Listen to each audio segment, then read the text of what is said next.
Halo Malaysia, selamat pagi, salam sejahtera Malaysia. Malaysia kita punya, cintai Malaysiaku, kita jaga kita. Sebelum kita mulakan berita hangat pada hari ini, untuk anda yang baru pertama kali, silalah untuk sudi tekan butang subscribe, like dan share. Sila juga tinggalkan komen anda kerana setiap komen anda amatlah dihargai. Berita hangat hari ini daripada channel ini, Denyut nadi suara rakyat bergema terus-menerus di dalam channel ini. Setiap hari kita membawakan berita-berita terbaru yang pastinya dinantikan oleh seluruh rakyat Malaysia. Kita akan mulakan berita kita. 1, 2, 3. Berita mula sekarang.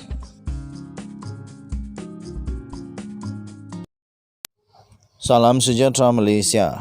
Berita terkini daripada malaysiakini.com.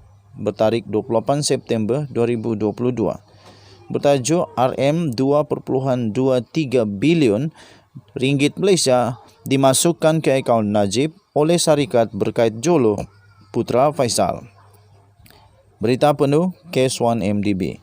Seorang pegawai bank memberitahu Mahkamah Tinggi di Kuala Lumpur hari ini bahawa RM2.23 bilion telah dimasukkan ke dalam akaun peribadi Datuk Seri Najib Tun Razak dari 2011 sehingga 2013 oleh 3 pihak, termasuk 2 syarikat yang dikaitkan dengan ahli perniagaan dalam buluan Lotek Jo atau Jolo. Ketua Pasaran Modal Perbankan Persendirian M-Bank Yap Wai Kiat 57 tahun berkata, kedua-dua syarikat itu iaitu Blackstone Asia Real Estate Partners dan Tenor Finance Corp telah mendepositkan sebanyak RM2.2 bilion ringgit Malaysia ke dalam akaun bekas Perdana Menteri itu yang berakhir dengan nombor 694 melalui 11 transaksi pada tahun 2012 dan 2013. Beliau berkata, selain syarikat itu, Najib turut menerima 60.6 juta daripada Putra Faisal bin Turki Bandar Al Saud melalui 2 transaksi pada Februari dan Jun 2011. Saksi pendakwaan ke-38 itu berkata demikian ketika membaca pernyataan saksinya semasa pemeriksaan utama oleh Timbalan Pendakwa Raya Muhammad Mustafa P. Kunyalam pada perbicaraan rasuah dan pengubahan wang haram Najib membabitkan 2.3 bilion ringgit Malaysia milik One Malaysia Development Berhad 1MDB yang terlibat dalam sebut harga kadar pertukaran asing bagi kiriman wang masuk atau keluar. Pada ketika itu berkata beliau telah diarahkan oleh pengurus perhubungan M-Bank yang mengendali akaun Najib, Joanna Yu Gingping, untuk membantu dalam perkara berkaitan pertukaran asing di bawah bahagian pasaran untuk akaun tersebut. Katanya, maklumat mengenai wang masuk ini telah disampaikan oleh bahagian kiriman wang kepada saya dan pengurus perhubungan Najib iaitu Joanna Yu yang membolehkannya memaklumkan kepada pelanggan bahawa terdapat wang masuk ke dalam akaun Najib. Joanna Yu mengarahkan saya supaya melaksanakan penukaran wang daripada dolar AS kepada ringgit selepas dia mendapat kelulusan daripada pelanggan Najib.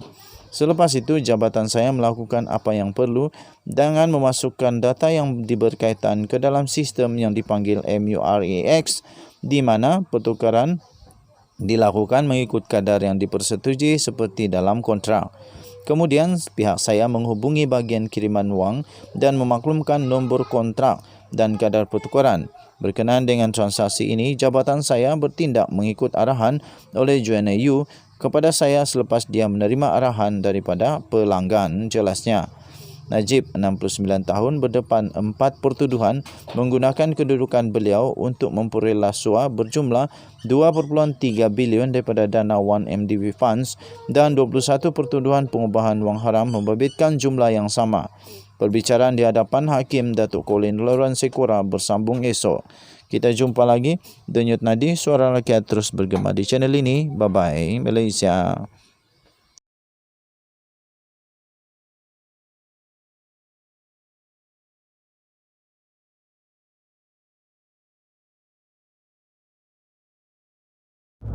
Salam sejahtera Malaysia. ada banyak artikel menyatakan bahawa antara punca Zahid Hamidi dibebaskan oleh mahkamah, hakim yang arif lagi bijaksana, adalah kerana kegagalan dan kelemahan daripada pihak pendakwaan. Kerana itu tuan-tuan dan puan-puan, berlegarlah banyak teori baru, cadangan baru. Antara cadangan yang pasti ditakuti oleh Najib Razak adalah Gopal Sri Ram ganti pihak pendakwaan. Seperti Najib Razak mengganti peguam bela pada saat-saat akhir. Jadi ada netizen mencadangkan gantikan pihak pendakwaan itu kepada Gopal Sri Ram.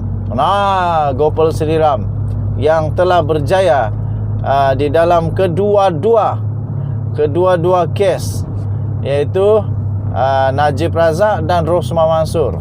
Dua-dua berjaya dikalahkan. Jadi apa pendapat kamu ya?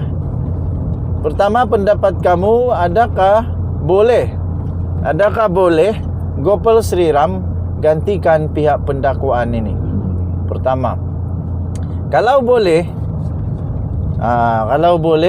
kamu setujukah kalau Gopal Sri Ram tukar pihak pendakwaan dan apabila di Mahkamah Rayuan nanti